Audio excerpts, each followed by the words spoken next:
Alright, hello everyone. Today I'm going to be doing a video on Apex once again. Today's video is going to be on the new patch notes. Now, I do have a few things to talk about because Valkyrie actually got a few big changes, and I've been making a few videos recently basically going over some changes to the class system that I think should come into effect whenever the developers get to them. A few characters like 𝗬𝗬𝗁 and having like a bigger passive shield when you have a teammate nearby, and 𝗬𝗁 improving her skirmisher capabilities with the tactical and the ultimate, as well as 𝗬𝗏 being able to teleport teammates towards her that are low with the tactical, as well as using it as a skirmisher ability. Just, so there are just some examples, but a main one obviously is Valkyrie, and the fact that if she does get moved to the recon class, how they would do it. And I think that is going to be brought up in a little bit, but let's go over just some of the patch notes that we have here. So we have a new mode called Knockout. It looks like very similar to the revival mode, except you have like an objective in the actual mode, which I think is pretty cool, but I hope it's not going to be like very much depending on having a communicative squad, because I often just play solo. So having to have a squad that is communicating, it's always like a gatekeeping thing.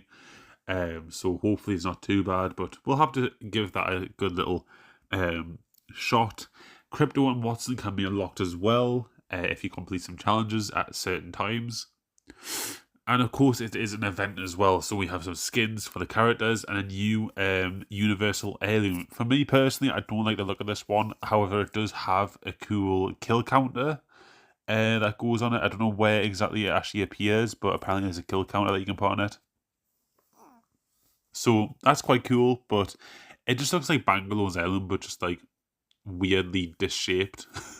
So if you like it, I guess get it, but I'm not going to be getting it. Then we have some items that we can get from the shop. From what it looks like, it's just some packs that I think people would like, and the store tab. But here we are. First thing, Mozambique is not going to get a nerf, which I'm very happy about, because I am honestly happy that we have a new meta, to be honest, because it's always been the same guns that are meta. It's always been the Havocs, the Flatlines, the R3s, and obviously recently the R3 got a buff, so they obviously wanted to make the R3 meta again. And it's always the same cycle, whether it's the SMGs, the LMGs, the assault rifles. The shotguns have never been really meta until like now, and I feel like all the shotguns are really good. Of course, the Mozambique is exceptionally good, and it definitely does need a nerf, but I think if we look at it from like the standpoint of the shotguns have never been the best weapons in the game, I think we could probably wait a little bit. And I think waiting until next season is probably a good choice, to be honest. It makes it so we can have fun with these weapons whilst they're OP, get some really good high damage and high kill games, and then when the next season starts, we'll have a new meta that we can play around with, hopefully. But here we are. Gold weapon rotation, Akimbos are both in there still. Eva 8, Flatline, and Scout. Then we have a loop bin reset. So there's just some additional, more quality of life changes where there's now the announcer voice line when this happens. I think that's a really good change because I often forget when this actually happens. There's also less hop-ups and stuff like that. There's also less gold items that appear in it as well. And mythic bins have more healing items as well. And I think there's also less gold bins as well, because I feel like there's quite a lot of gold bins that actually spawn when when the round 2 ring closes, and so I think they've actually limited that as well. And also any items that do appear in a bin before the reset happens, they actually get dropped as well on the floor. So that's that right there. I don't think there's anything else I have missed. But there we go. Loot ticks as well have been improved. So removed white and blue rarity attachments. So that's pretty good. Increased the chances to receive gold weapons from loot ticks. That's pretty damn good. Remove the Phoenix kit and hops from possible loot. So that's pretty good. Because the loot ticks spawn on, I think, 3 maps, is it? Or 2? I think it's 3. I think it's Broken Moon, District, and Kings Canyon, I think it is. So to have 3 maps essentially buffed right there, that's pretty good. So the Havoc has had its turbocharger removed as well, which I think is a massive nerf for this weapon. Same with the R99. The damage fall off has been increased to 12. Wait, what? Is that a buff? I think that's a buff, actually. I think that's a buff. So I think the damage is actually better at range now, and they've also improved the recoil. So it's actually a buff. I heard that it was apparently going to be a nerf, but it's a buff, which makes sense because the R99, I never use it. I think it's a bit shit in the care pack. So that's good. Now, this is a really big change here that I think everyone will probably like, and it's probably going to be good for the future as well with the loot pool. As you guys know, that's a big factor of the game that I like to dabble into and how to improve, especially if they're going to add arrows back into the floor loot and potentially explosive weapons, which I've heard that they are going to be testing out again. That's going to be 7 different ammo types. And so this change right here, where apparently you only get 1 single brick now with each weapon that spawns in the ground, but that single brick now has twice the amount of ammo that you get from it. So rather than it being 20 ammo, like 20 light ammo, it'll be 40, and so on and so forth. So overall, it's a way better change because it's less items that are essentially appearing on the ground. It's going to be easier to fucking, get your ammo sorted as well. So yeah, I think it's a good change. But obviously I think we'd still need more if we are going to be adding arrows back and explosive weapons and all that other cool stuff.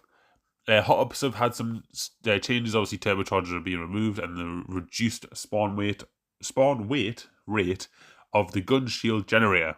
It's very hard to say that very quickly. So I agree with that because honestly the gun shield is like everywhere. I would say probably like 50% of all hop-ups have been that.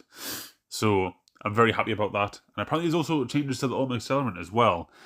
Being purple rarity, so that obviously comes with a reduced spawn rate as well.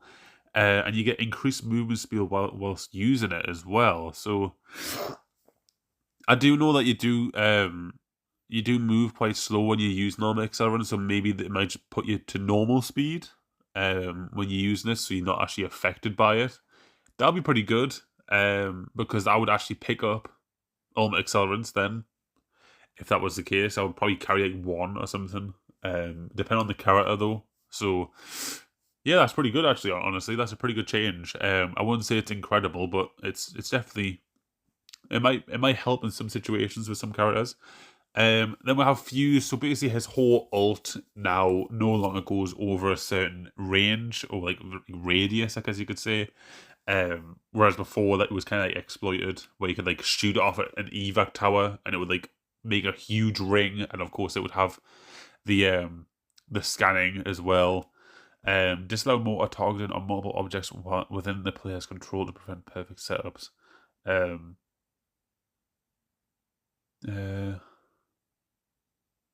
don't think they've removed the actual scan for Fuse though.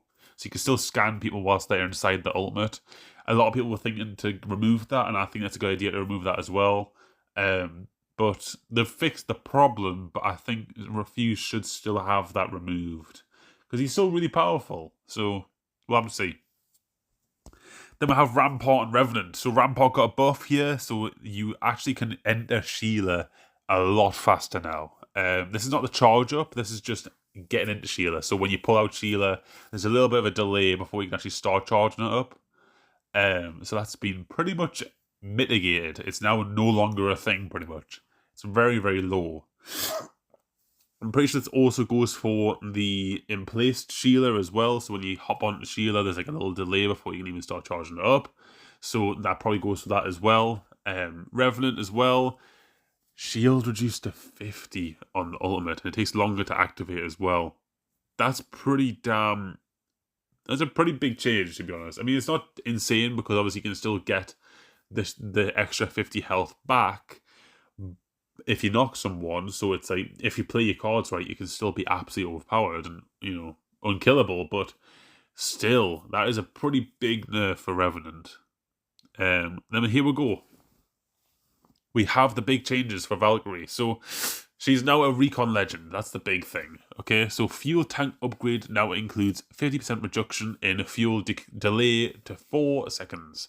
I'll get to that in a bit because it's got the rest of the upgrades at the bottom. So I'll get to that one. I don't know why they didn't put that with the rest, but hey ho. We also gain a threat vision whilst jetpacking. Now that is what I suggested. I made a post the other day and I made a video on it as well. Basically going over that this should happen. They should make it so you can see people just like the ultimate and when you skydive whilst you're in your jetpack. So it allows Valkyrie to be more of a recon character in more situations. Not just for skydiving, repositioning. You actually are able to do it in the fight. That is what we've needed. So I'm very happy that that is now a new thing. But the problem is that it definitely seems that they're trying to make her more of a recon pick, but at the same time, they're buffing all the skirmisher aspects as well that we'll see later down in the post here. And that's where my concerns really come from, is that if they buff the skirmisher aspects of Valkyrie too much, then it's going to make all the skirmisher characters less viable, because especially in ranked. Because then you won't need to pick a skirmisher character because the perks are shit. Valkyrie can just do it. She can be your rotating legend. And she can also get survey beacons as well alongside. So you don't have to pick a skirmisher. You can pick a support if you want. You can pick a controller. You can pick an assault to get their perks. And you would never have to really pick a skirmisher ever again. Whereas before, I feel like there was very much an incentive to pick a skirmisher because them characters really help the team get around the map. Whereas now we're seeing it seep into the recon class now. So I'm going to go through the rest of the patch notes here for Valkyrie, but just keep that in mind because there is clearly a bit of a focus here on improving the mobility that she has, which I already think is really good. So we'll see. So Jetpack UI now has a refuel delay timer, which I think is really good. So it's 8 seconds normally to start charging your fuel again after using it. So more agile jetpack handling that feels similar to Valk's release. That's also a big buff to our mobility. Of course, you can still see people with the jetpack when you're using it, so it's also a buff to the recon. But at the same time, it's mainly a buff to the mobility. Various buffs to improve reliability and output from the tactical. So the buff in the tactical, which is very interesting. So the slow stun duration has been increased. Of course, they did decrease that in previous patches. The radius of the explosion has been increased. So they're basically putting it back to where it was before because they also nerfed that as well. And minimum attack range has been decreased, so you can actually hit people who are closer to you. And the maximum travel time is now 4 seconds rather than 4.5, so it hits people faster as well. So you can hit people from further away more accurately as well, probably with that. The fire rate for launching all missiles now is 25 and it was 18. I don't know what that means exactly. Does it mean it's got a faster fire rate? I don't know. It probably does if they're going to be talking about the travel time. That's probably what that means. We'll see though. Then on to upgrades. So the first one, obviously, we'll mention before, is fuel tank. Full tank, which I believe is a level 3 upgrade. So it also includes a 50% reduction in fuel decay. So normally it takes 8 seconds to start charging your fuel again, whereas now it is 4 seconds with that perk. I think the perk also gives you 25% extra fuel as well, so it's a very good perk if you want to get that mobility in place. So before, there was an aerial expert perk that's now been removed, and now we have full coverage, which is used to be a level 3 perk. So you can reduce the tactical cooldown by 5 seconds, which I believe is 30 seconds down to 25. And you also widen the swarm as well. So you get a level 3 perk at level 2 now. So pretty damn OP, if you ask me. I believe the other perk as well for this is increased ultimate height by 15%. So honestly, if you ask me, I would go for the tactical cooldown and the missile swarm with that perk. For level 3 though, We used to have the full coverage one, but it's now been changed to eyes in the sky, so enemies are revealed from further away and through walls whilst skydiving. That's pretty cool, but personally, I would take the full tank one that we see up here. That reduces the fuel decay to 4 seconds, as well as obviously giving you 25% extra fuel as well. On top of that, I would rather have that because you can use a lot more fuel, you can go around places a lot more, and charge it up faster as well. Whereas with the other one, it is just simply, it's just not that good, really. If you ask me, it's just seeing people through walls. I mean, you're already scanning most of the people that you see underneath you when you're using your ult anyway. So just someone that's in a building, it's like, do you really need to know that information? Like, really, you're getting a lot of information anyway, plus a rotate. So, it's not that big of a perk, but that's it for Valkyrie. The big takeaways from this is they've buffed the fuck out of her jetpack and her tactical. That's the two big things. And I feel like the ultimate is kind of fallen behind a little bit. Now, obviously, it's cool buffing the tactical to where it was before. I think that's great. I think that's an amazing change. But buffing the jetpack in the mobility sense, I think should be reverted. In some aspects, I don't think that was a good choice because now it's like she's a movement character, which I know advantages as well, but like it makes sense for her to be a movement character because she's a sniper character, so it gets her into the fight faster. But for Valkyrie to have so much rotational power, so much mobility, she is a skirmisher character that just has a flair of recon when she's using her jetpack. That's what I get right now from it. Now, if they were to improve this even further, what I would like them to do is nerf the ultimate. That's what I would like them to do, is basically nerf the jetpack back to where it was before this patch. Obviously still make it so you can see people when using the jetpack. I think that one's good. But having it so it recharges faster, having it so it has more fuel as a perk, I don't like either. I think also having it so it's more agile as well, so it feels similar to the release. I also think that's pretty bad as well. I think that should be reverted as well. I think the jetpack as it is balanced. And so for like a non-skirmisher character, I feel like it's very balanced. And instead what they should do is buff the scanning so you can see people through walls when using your ultimate just by default. And probably nerfing the ultimate in other aspects, so make it so you don't go as high with the ultimate and things like that. So we'll see. But I made a post before this, and obviously it had some things basically in there about the Valkyrie getting changed to recon, and they've added some things like the jetpack highlighting, which I think is really good. But the rest of it, it's just going to take away from the skirmisher class a little bit. I feel like I know 100% Valkyrie is going to be meta right now in ranked after this change. So we'll see if the skirmisher class is affected at all. But if it is, we're going to have to see some future changes. And them changes are going to have to be removing that mobility from Valkyrie, both in the jetpack and in the ultimate, and focusing on making her more of a recon. I guess right now the developers probably want to make her just really OP, because obviously she hasn't been OP in a while, so maybe that might be the shout, but we'll see. There's new maps, map rotation, E District, Olympus and Kings Canyon, and there's some new modes. Duos is returning, thank God for that. Knockout mode as well, and then mixtape stuff. Ranked as well. They're basically saying here that Ranked Rumble is going away for a little bit, and there's some bug fixes, so I'm going to just go through all this. Quality of life, I